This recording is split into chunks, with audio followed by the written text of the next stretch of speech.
Bonjour, dans cette nouvelle vidéo, on va essayer de présenter une phase importante dans l'étude de la régression linéaire simple, à savoir la vérification des hypothèses. En effet, on a démarré l'étude de la régression linéaire simple en d'abord présenter les hypothèses d'un modèle de régression linéaire simple. Ces hypothèses concernent le terme d'erreur. Techniquement, quand on fait une étude de régression linéaire simple, une fois qu'on a fait la régression linéaire, c'est-à-dire qu'on a estimé les paramètres, et avant de passer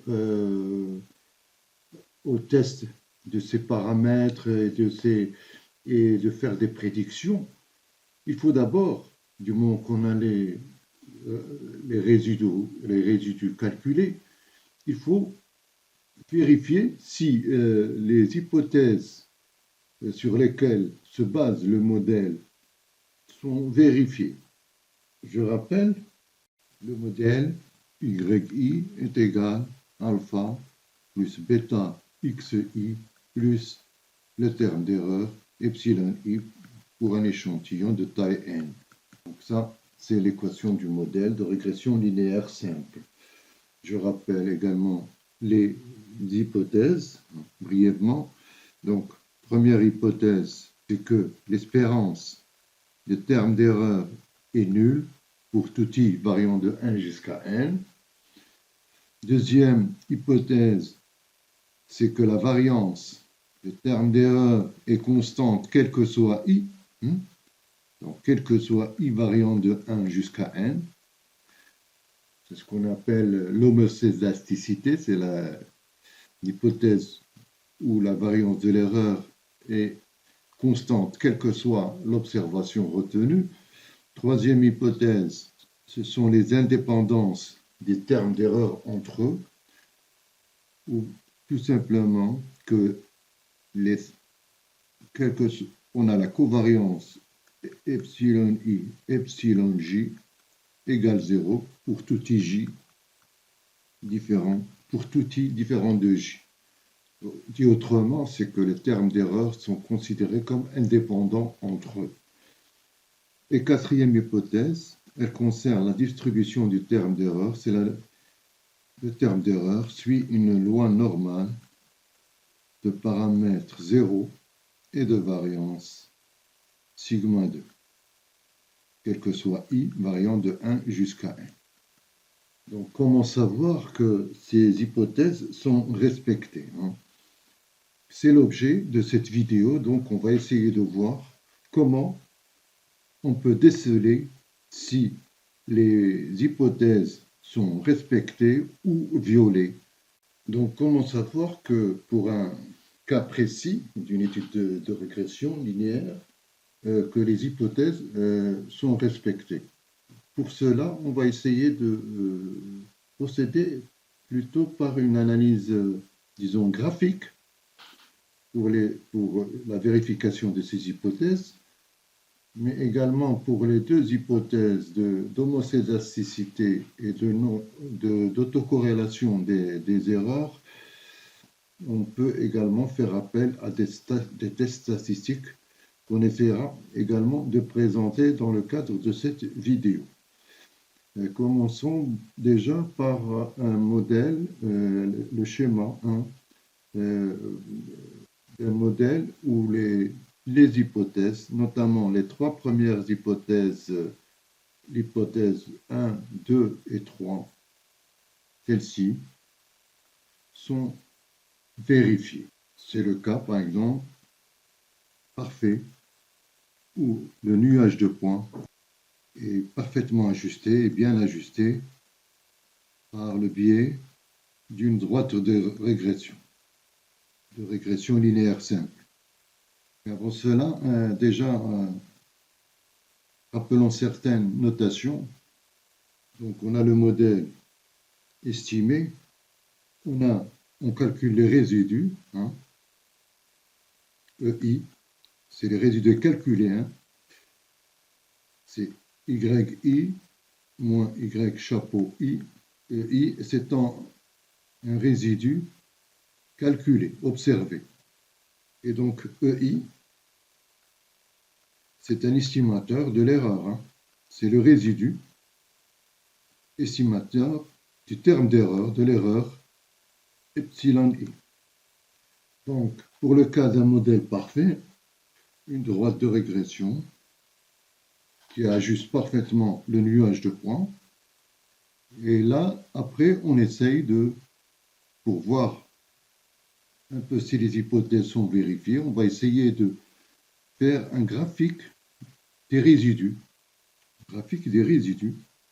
En abscisse, on peut mettre la variable explicative. Je rappelle que au niveau des logiciels, on peut trouver également, au lieu de la variable explicative en abscisse, on peut également mettre la y chapeau i, c'est-à-dire l'observation estimée, ou bien à la limite également yi, c'est-à-dire l'observation de la variable à expliquer. Ici, on a pris uniquement les x, c'est-à-dire la variable explicative, et là, c'est les EI chapeau. On place l'axe où EI est égal à 0. Voilà.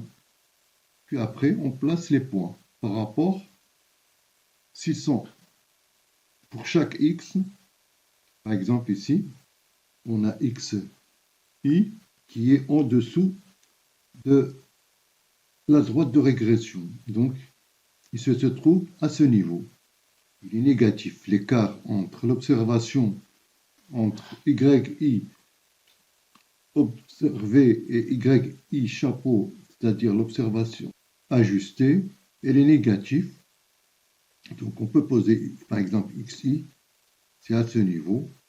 Donc on voit que ce point se trouve, puisqu'il s'agit d'un écart négatif. D'accord? Idem pour le point ici, xj, il se trouve, du moment que l'écart pour ce point j, l'écart, le résidu est positif, également on peut le faire pour l'ensemble de ces points. Et on a un nuage de résidus qui enfin s'apparente au nuage de points observé au niveau des deux observations. Il se présente de la même manière, c'est-à-dire que tous les résidus sont distribués aléatoirement autour de l'axe où le résidu est nul. D'ailleurs, on peut regrouper ces résidus, ces nuages de points, par deux droites parallèles qui montrent que les résidus sont distribués d'une manière aléatoire autour de l'axe représenté par un résidu nul. Et quand on a ce tracé, ça veut dire tout simplement que les trois premières hypothèses sont respectées. D'accord? Donc les résidus, dans ce cas, ça c'est le cas parfait où on peut estimer que les trois premières hypothèses citées au début sont respectées. Maintenant, on va passer, en utilisant ce schéma, ce tracé idéal, pour montrer le cas où chacune de ces trois hypothèses est violée. Bon, commençons par la première hypothèse, à savoir la mauvaise spécification du modèle, ou bien que lorsque l'espérance du terme d'erreur n'est pas nulle. Mais avant, pour éviter toute confusion, je veux préciser une chose que j'ai notée par manque d'attention. Ici, au niveau du graphique, il ne correspond à aucune observation. C'est uniquement pour dire que c'est l'axe où le résidu est nul. Et c'est pour un peu situer les différentes valeurs des résidus observés. Donc, je passe. Ça, c'est pour dire un résidu E quelconque qui est égal à 0. Maintenant, je passe au cas où d'abord l'espérance de l'erreur n'est pas nulle. Ou dit autrement, on a procédé à une mauvaise spécification du modèle. Qu'est-ce qu'on entend par mauvaise spécification du modèle? Je m'explique. Supposons qu'on a un nuage de points de cette forme et que ce nuage de points, au lieu d'une régression linéaire simple, doit être ajusté par une forme d'équation, une régression plutôt approchée par une régression polynomiale au lieu de linéaire. Donc on aura le modèle, le véritable modèle, s'écrira de cette manière: yi est égal alpha plus bêta xi plus gamma xi au carré plus epsilon i, pour i variant de 1 jusqu'à n, et dans ce cas, le modèle avec espérance de i, epsilon i est nul, quel que soit i. Donc ça, c'est le véritable modèle. Donc, il pouvait être approché, par exemple, par une forme de courbe au lieu d'une droite de régression linéaire. Maintenant, supposons que nous, par étourderie, on ne voit pas qu'il s'agit d'une forme de régression polynomiale et on s'entête à faire plutôt une régression linéaire simple. Et donc, c'est-à-dire qu'on essaiera d'approcher ce nuage de points par une droite de régression linéaire, bien que le nuage de points suggère plutôt comme je l'ai dit, une régression, une forme de courbe. Posons que par exemple, il s'agit d'une droite, y chapeau, et donc notre modèle s'écrit ainsi: yi est égal alpha plus bêta xi plus un terme d'erreur ui. Montrons maintenant que par le biais du tracé des résidus, qu'on fait mauvaise route. Parce que, bon, si on comparer les deux modèles, le véritable, c'est-à-dire le vrai, c'est celui-là, le vrai. Et ça, c'est la mauvaise piste, le vert, mauvaise piste, ou mauvaise spécification du modèle. Donc on voit que UI, le terme d'erreur du mauvais, est égal à quoi? C'est égal à gamma xi au carré plus epsilon i.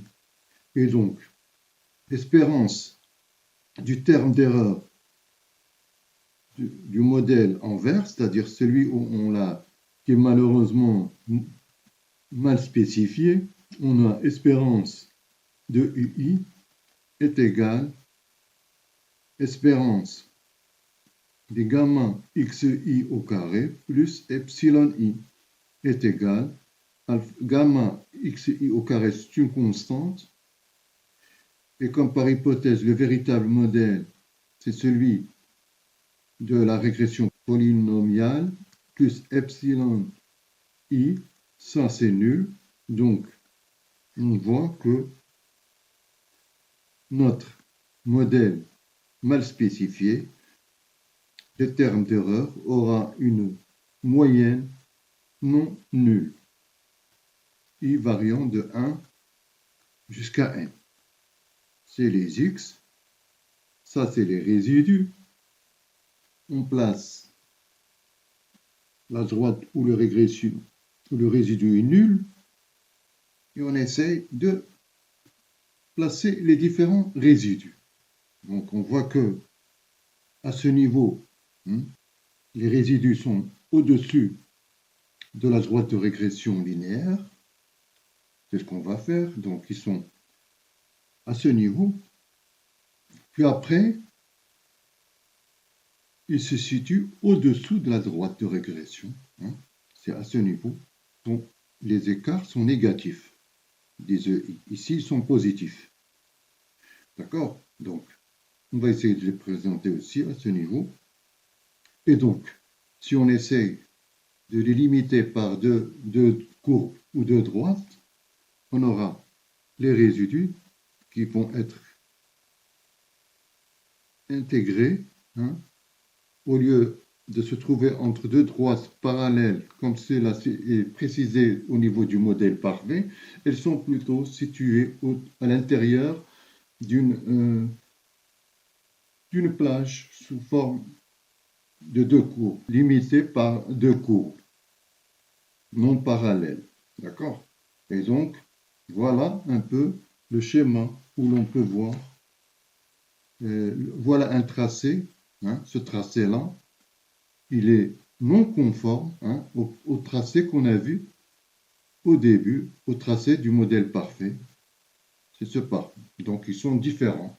Donc, on voit que du moment que on a procédé à une mauvaise spécification de modèle, on aboutit également à sortir du tracé parfait. Donc, conclusion ici, à partir de ce tracé, hein, une mauvaise spécification du modèle.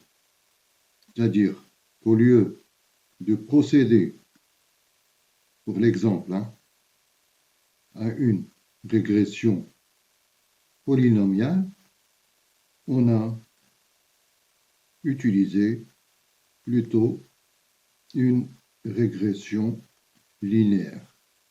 Voilà qui achève cette première partie concernant la vérification du modèle.